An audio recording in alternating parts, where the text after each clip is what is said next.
सभी चींटियां मेरे स्वागत के लिए मौजूद है। चंचू गुस्से से दांत भींचने लगी। अच्छा, अब समझा, तुम सब मेरा गाना सुनना चाहती हो। माफ करना, आज मेरे पास वक्त नहीं है, क्योंकि मुझे एक बड़े शो के लिए जाना है।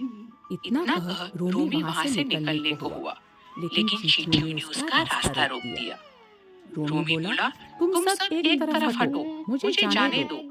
चंचू बोली, आज तुम्हें इतनी आसानी से नहीं जाने देंगे। पहले तुम हमारा प्रदर्शन देखो।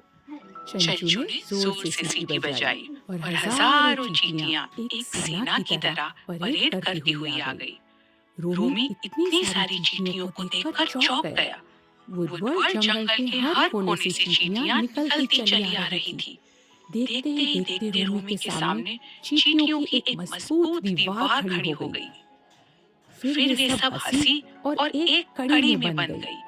कुछ ही क्षणों में वे सब एक दूसरे से लटकते हुए एक भयंकर गेंद की तरह हो गई।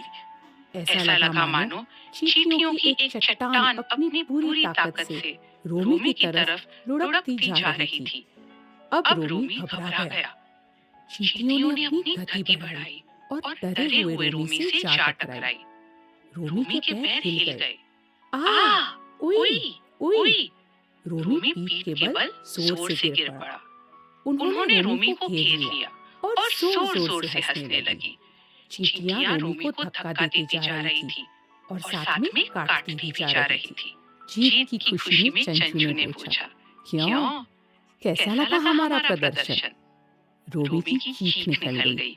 उफ! उफ!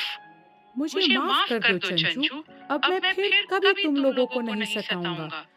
मुझे जाने दो, मुझे छोड़ दो। वह तेजी से भागते हुए जंगल में ऐसे गायब हुआ जैसे गधे के सिर से सींग।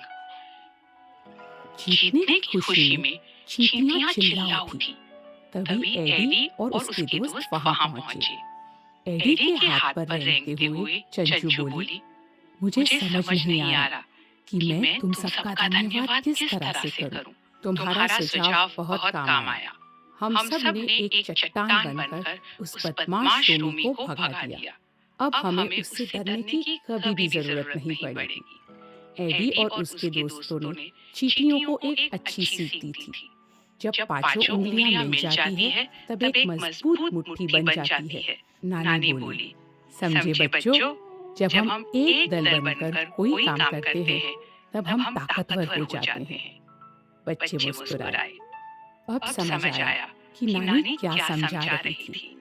सब उठे और मिलकर भारी कुर्सी को बड़ी आसानी से खिसकाने लगे, क्योंकि एक से भले दो और दो से भले चार। उनकी ताकत एक चट्टान बन गई थी। हमने क्या सीखा? जब हम मिलकर काम करते हैं तब हम एक चट्टान की तरह मजबूत हो जाते हैं।